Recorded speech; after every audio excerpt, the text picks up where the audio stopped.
Comme vous pouvez le constater, ce cours est dans un cadre un peu différent, qui ressemble un peu à l'ancien, mais différent quand même, puisque le Kollel a dû se déménager de la vieille ville de Jérusalem où il était près du Kotel et venir au centre de Jérusalem, tout simplement parce qu'on était dans l'obligation de réduire le maximum nos dépenses pour pouvoir continuer à exister et à diffuser la Torah. Et bien sûr, c'était la vieille ville de Jérusalem est un lieu très très cher, et donc ça, on n'avait pas le choix, c'est Hachem qui l'a voulu. Le principal, c'est que le Kollel continue, Baruch Hachem, son étude est toujours la même, et on va continuer, Be'ezrat Hachem, à diffuser la Torah. Et donc, je remercie ceux qui ont entendu quand nous avons fait des appels pour qu'on puisse continuer. Et j'aimerais qu'il y en ait plus qui le fassent pour qu'on puisse continuer à diffuser la Torah sans difficulté. Je vous remercie d'avance. Dans la paracha de Hayé Sarah, on nous parle de cette prière, de cette tefila que Yitzhak Avinu a instaurée, qui est la tefila de Mincha, la prière de Mincha. Et ça va être donc l'occasion d'expliquer qu'est-ce que sont ces tefilot-là de Shahrit instauré par Abraham, Mincha qui est instauré par Yitzhak et Arvit par Yaakov. Pourquoi fallait-il qu'ils instaurent trois tefilot? Et que ça veut dire que les ont instaurés, puisque nous savons par ailleurs, comme on va l'expliquer dans la suite du cours, que le texte de la tefila que nous avons aujourd'hui vient de ce qu'on appelle les Anshe Knesset Hagdola. Les Knesset Hagdola sont sur une période dont le dernier de ces membres de Anshe Knesset Hagdola, c'est Shimon Hatzadik, qui est Kohen Gadol au début du deuxième temple. Et lui est le dernier des membres de ce qu'on appelle cette institution, qui sont les Anshe Knesset Hagdola, qui, avec le roi HaKodesh, comme on va l'expliquer, ont écrit ce texte de Tfila que nous récitons. Donc, d'un côté, on nous dit que c'est Abraham qui a instauré la Tfila, de l'autre, c'est Yitzhak. Alors, tout ça, bien sûr, va être expliqué. C'est ce qu'on va commencer à expliquer. D'abord, pourquoi faut-il qu'il y ait trois Tfilot? Abraham, donc on a dit c'est Shahrit, Mincha et Arvit. Est-ce que Arvit est le début du cycle de 24 heures, ou bien c'est l'inverse, puisque je vous l'ai dit, Shahrit, Mincha, Arvit. Alors, en fait, on va voir la différence qu'il y a. Dans quel cas on considère que Arvit est le début, et dans quel cas Arvit est la suite du jour qui vient de passer. Il est clair que pour nous, aujourd'hui, que nous n'avons pas le temple, chaque jour démarre une journée qui n'a jamais existé dans l'histoire. Ça veut dire que même si les journées se ressemblent, chacune a une identité, une particularité. Et donc, en fait, par exemple, chez les Mekoubalim, c'est avant Arvit qu'on commence à penser à ce cycle de 100 brachot qui vont être récités grâce aux trois prières que nous allons faire.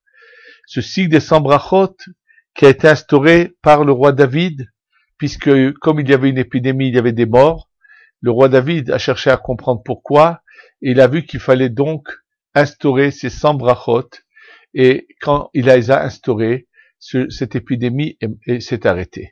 Et d'ailleurs, je me souviens pendant des années, à chaque fois qu'il y avait malheureusement des attentats ou des accidents graves, où il y avait s'était passé quelque chose de grave, où il y avait des morts, le Rav Yehuda Tzadka, Zecher Tzadik Kadosh Uvracha, à chaque fois qu'il venait parler pour renforcer les gens, il parlait de ce thème-là des 100 brachot, 100 bénédictions que nous devons réciter tous les jours. Il ramenait justement ce texte où on nous montrait que les 100 brachot étaient protectrices de tous les malheurs de la disparition de gens. Et donc, il expliquait que c'est très important de bien les réciter, parce que pour qu'elles puissent avoir leur effet, ces 100 brachot, il faut bien les réciter. En tous les cas, ces 100 brachot, le cycle des 100 brachot, la kavana qu'il faut avoir, démarre chez les Mekoubalim, avant l'office de Arvit du soir, qui est le début d'une journée. Pourtant, comme on va l'expliquer tout de suite, on va voir qu'il y a une sorte il n'y a pas d'ordre, puisque Arvit va représenter ce qu'on appelle cette première partie, puisque tout va se départager en trois, comme on va l'expliquer. Et Arvit représente ce qu'on pourrait appeler le côté complètement extérieur. Mincha est au milieu et Shaharit est l'intérieur. En hébreu, ça dit Keli Hitzon, Keli Emtsai, Keli Pnimi. Alors là, on a l'extérieur, l'intérieur et après le milieu, puisqu'on a Arvit, Shaharit et ensuite Mincha. Il y a des thèmes où par contre Arvit est la suite du jour d'avant. Celui qui aurait oublié de faire la prière de Mincha devra refaire 2 Amida à Arvit. Pourtant c'est une nouvelle journée, mais au temple, les sacrifices qui étaient emmenés dans l'après-midi étaient sur l'autel le soir, qui est la journée d'après. En fait, ce qu'il faut savoir, c'est que dans le temple, c'est la nuit suit le jour, puisque le temple est une allusion à la prochaine étape qu'il va y avoir après la venue du Mashiach, où à ce moment-là, la nuit suivra le jour, ce sera différent. Mais, tout le temps que nous sommes dans ce cycle de 6000 ans dans le Galout, qu'on n'a pas encore le Mashiach, c'est la nuit précède le jour. On le voit dans la Torah, Vayi Erev, Vayi Boker, c'était d'abord la nuit, ensuite le jour. Et cette manière de gérer le monde va changer avec le Mashiach, puisque tout change et tout devient plus spirituel. Et dans ce cas, la nuit suit le jour et non pas l'inverse. En tous les cas, revenons donc à ces 3 prières, qui, celle de Arvit représente ce qu'on appelle ce côté complètement extérieur, le Keli Hitzon. Celle de Mincha représente le Keli Emtsai et celle de Shaharit, Keli Pnimi. Si on devait parler en termes d'âme, ça serait Nefesh, Ruach, Neshama. Arvit représenterait le Nefesh, qui est la partie la plus basse de la Neshama. Mincha, le Ruach, et bien sûr le Shaharit, la Neshama, Nefesh, Ruach, Neshama. Et si on devait comparer ça à la vie de l'homme est un fœtus, c'est le côté complètement, le départ, ce serait cette partie complètement extérieure. Ensuite, il y a sa jeunesse, qui est ce milieu, et après, il y a quand il grandit, et la suite de sa vie, qui est donc le côté plus intérieur, plus spirituel qu'il y a dans la vie de l'homme, et c'est exactement à l'encontre des étroites filotes.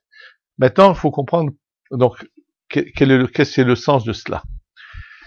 Ce qu'il faut se rappeler, qui est quelque chose de très très important, c'est que nous sommes sur Terre pour réparer et ramasser toutes ces étincelles qui ont été brisées et qui se sont éparpillées. Et en fait, chaque jour a une particularité que n'a pas un autre jour. C'est-à-dire, le premier millénaire est à l'encontre de ce qu'on appelle cette sphère qu'on appelle le Hesed. Deuxième millénaire, Vura, troisième Tiferet, quatrième Netzar, cinquième Hod, sixième Yesod. Nous sommes dans le 6e millénaire. Chaque millénaire va se partager en 10 parties, en 10 fois 100 ans, et chaque centenaire, chaque siècle, un peu de ce millénaire, représente une sphira. Actuellement, nous sommes au niveau des millénaires, nous sommes dans le Yesod, et au niveau si on partage en 10, nous sommes en 5773, donc nous sommes entre 7 et dans le 8e centenaire, qui est la sphira du Hod. Donc on est dans le Hod chez Yesod, le Hod du Yesod. Maintenant, ce centenaire-là se partage de nouveau en 10, et dans quelle dizaine nous sommes? Également dans la 8e, puisqu'on est après 70, on est en train de grimper dans le 8e, dans la dizaine d'années qui sont entre 70 et 80.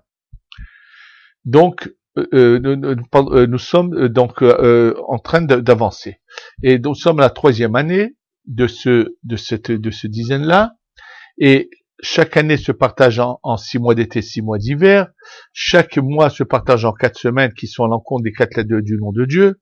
Et chaque semaine se partage en jours. Donc en fait, si on devait dessiner cela, on verrait qu'on avance sur une sorte de puzzle. Et chaque jour, on avance sur une case qui n'a jamais été atteinte jusqu'à ce jour-là. Et en fait, tous les jours, nous sommes en train de réparer, par ces 3 filotes, les birourim, ces étincelles qu'il faut réparer pour que vienne le Mashiach. Il est évident qu'il y a une limite à cela, et donc ces birourim se font quoi qu'il en soit, et comme on l'a souvent expliqué, que ceux qui ont les grands tzadikim qui ont agi dans l'histoire on cherchait à faire venir à l'avance toutes ces parcelles de lumière qu'il fallait réparer plus tard, les ont fait à l'avance. Malheureusement, à leur rencontre, il y avait des pervers qui ont refait tomber ce qu'ont fait ces tzadikim, bien que ces tzadikim, ces justes et saints, seront récompensés pour l'effort qu'ils ont fait, mais dans la pratique de l'histoire, c'est que par les pervers qui ont fait retomber cela, ont empêché que ce qui aurait pu se passer ne s'est pas passé malheureusement, c'est que le Mashiach vienne bien avant. Nous sommes en fait tout à fait très proches d'une limite que nous sommes en train d'avancer à grands pas vers cette limite-là, où enfin va se finir ce cycle de 6000 ans, puisque cette période messianique dont on parle du Mashiach, c'est dans le 6e millénaire, alors que le 7e millénaire, c'est quelque chose de spirituel qui est au-delà, qui dépasse cette venue du Mashiach, c'est une étape après, bien après celle de la venue du Mashiach, et bien sûr, c'est une période, il y a cette période de transition qui se fait dans ce 6e millénaire. Et donc, par ces 3 tfilotes tous les jours, nous faisons une réparation, ce qu'on appelle un tikkun. Nous avons donc la shaharit qui vient réparer le keli pnimi. Nous avons, d'un autre côté, le mincha qui vient réparer le keli emtsa'i, et arvit le keli hitzon. Mais l'ordre est qu'on commence par le keli hitzon, keli pnimi et keli emtsa'i. Donc c'est pour ça que nous avons tous les jours ces 3 tfilotes. Et bien sûr, quand on dit qu'elles ont été instaurées, c'est que le texte, comme nous l'avons actuellement, c'est sûr que c'est pas Abraham, Yitzhak et Yaakov qui l'ont instauré, mais le texte une tfila est basé de 3 parties. Le début qui est Shevah, des louanges à Dieu, le milieu qui est des demandes, et la fin qui est Hoda'a, un remerciement à Kadosh Baruch Hu, à Dieu, qu'on revient remercier à Kadosh Baruch Hu à la fin de la tfila pour tout ce qu'il nous fait. Et donc ça a toujours existé, cette formule-là de prière. Simplement, comment était faite la prière, c'était bien sûr de manière différente. Chaque tribu avait son texte personnel, et c'est de là qu'on peut donc assister à voir que nous avons différents textes de tfilot qui sont bien sûr comme nous savons qui ont été à travers l'histoire, différents textes. Et comme le dit l'Arizal, si une personne qui fait la prière dans le texte que le fait son père est sûr que son père l'a reçu de ses aïeux jusqu'à leur tribu et qu'il continue dans le chemin de sa tribu, il n'y a pas de problème. Le problème, c'est qu'il y a eu des mélanges, personne ne peut plus savoir exactement quel était le texte de sa tribu, comment a été fait cette fille-là, et c'est pour ça que l'Arizal est venu et a donc instauré un texte qui passe par toutes les portes des 12 tribus, qui est valable pour tout le monde. C'est de ce texte que nous avons aujourd'hui, qu'on appelle le Nusach Harizal, qui est le Nusach que le Harizal nous a donc transmis et instauré, et que beaucoup appliquent. Bien sûr, attention, même quand on parle de Nusach de Harizal, il est malheureusement arrivé souvent que des fois certains textes du Harizal ne sont pas parvenus à certains rabbanim, et donc ils n'ont pas vu certaines choses, et surtout, point très important, aujourd'hui, on est en train d'assister à ce que des nouveaux livres de prière sont en train d'arriver de partout, et il arrive que des fois, il y en a qui pensent que, puisqu'ils connaissent bien la grammaire, il faut qu'ils se permettent de venir toucher au texte et à faire des changements. Or, il faut le savoir, comme c'est ramené par le Hida le ramène, qu'il faut bien comprendre que le texte de la tfila est fait, bien sûr, est axé et basé sur des lumières élevées de la Kabbalah, et donc on ne peut pas s'amuser à toucher au moindre mot. Et c'est pour cela qu'on doit rester fidèle au texte que nous avions auparavant du Harizal et ne pas faire de changement. Bien sûr, donc là, à travers cela, on commence déjà à comprendre pourquoi nous avons ces trois prières, quel est leur sens. Et quand les Anshe Knesset Agdola ont voulu instaurer ces prières, il est mentionné dans la Gemara, dans Masechet Brachot, quelque chose de très intéressant.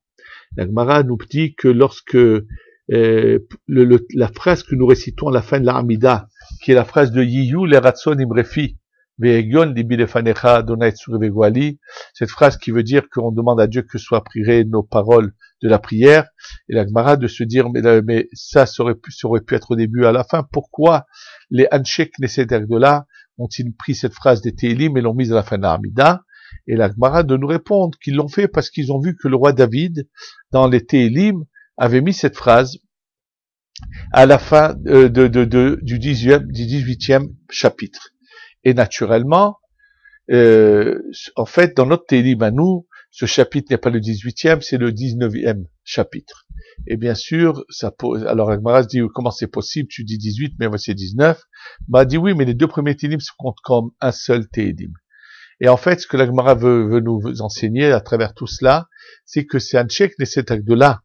Quand ils ont voulu instaurer ce texte de la Tefila, ils sont partis voir dans les Télim, et dans les 19 premiers psaumes du roi David se trouvent cachées les lumières par lesquelles les Chachamim, les Anshek, ces gens qu'on appelle Anshek Knesset Agdola, ont découvert comment il fallait donc instaurer ce texte.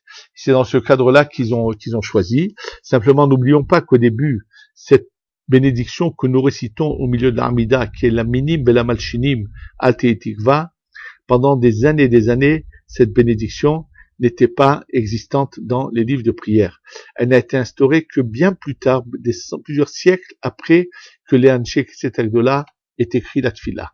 Pourquoi? Puisque, en fait, jusqu'à la période de Rabban Gamliel, qui lui a fait instaurer cette bénédiction, il n'était pas nécessaire puisque chaque bénédiction de l'Armida vient pour la réparation d'une certaine sphère. Atachonen va nous faire une allusion à la Chorma, Ashivenu à la Bina, Selahlanu va faire allusion au Da'at et au Chesed, et ainsi de suite. La minime vient faire une allusion à ce qu'on appelle le Keter. Le Keter qui est la sphira qui est au-dessus de la Chorma le plus haut. Jusqu'à la période de Rabban Gamliel, où il n'y avait pas de gens d'idolâtrie qui voulaient moderniser le judaïsme, qui se sont donnés à l'idolâtrie de manière terrible.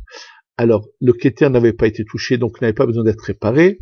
Malheureusement, par cette grave faute qui est comment on appelle ça, l'idolâtrie qui a eu lieu à cette époque-là de Rabban Gamliel, le Keter ayant été touché, il a demandé à celui qu'on appelait Shmuel HaKatan, qui était en mesure d'avoir le roi HaKodesh, d'instaurer cette bracha.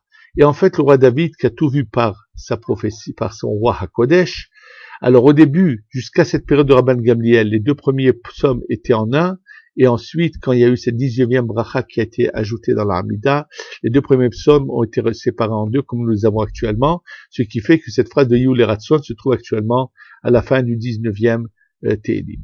Maintenant, la Tfila, quand est-ce qu'elle doit-elle réciter? C'est clair que celle de Shacharit, c'est le matin jusqu'à une certaine heure, et après, on a perdu cette Tfila. Donc, très important de ne pas dépasser les horaires, et c'est bien quand c'est fait tôt. Et Mincha, nous dit le Harizal, que Mincha doit être fait plutôt en fin d'après-midi. On aurait le droit de la faire une demi-heure après le milieu de la journée, mais c'est mieux de le faire vers la fin, juste avant la Shkia.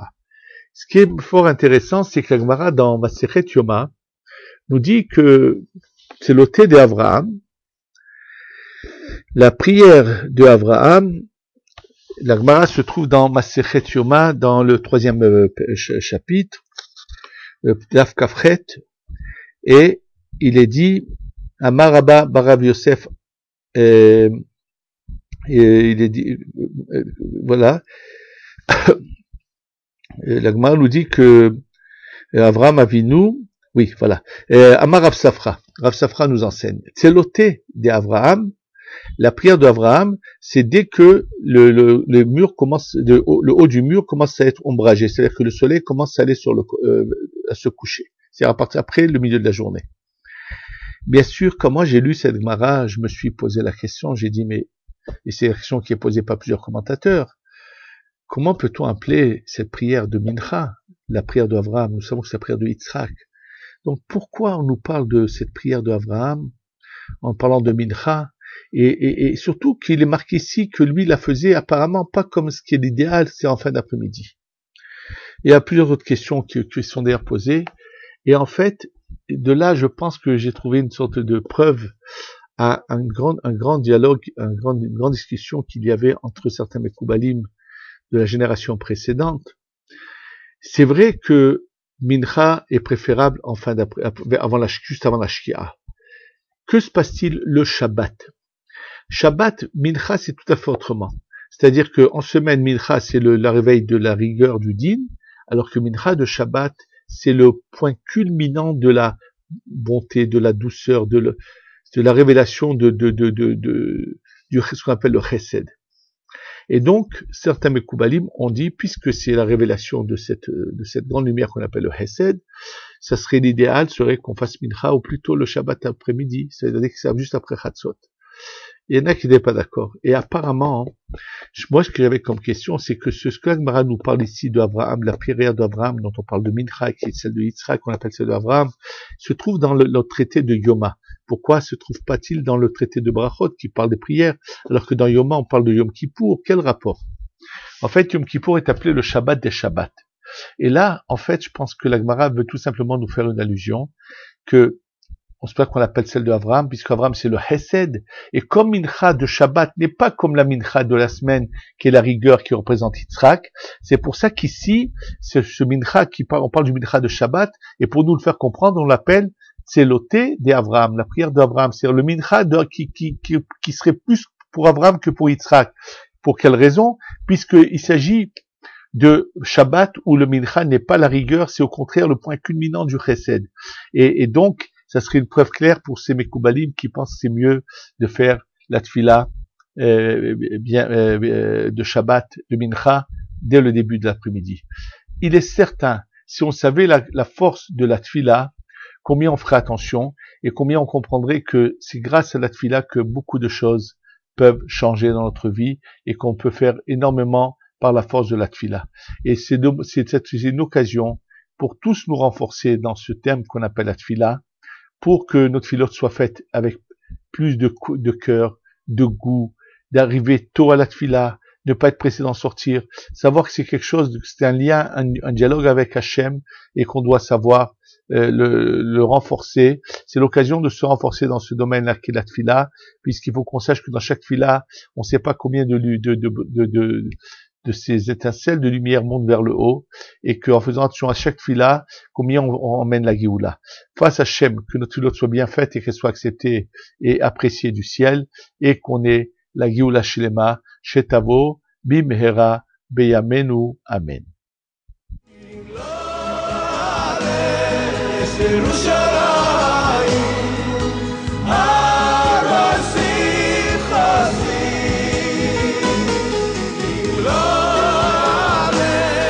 Jerusalem.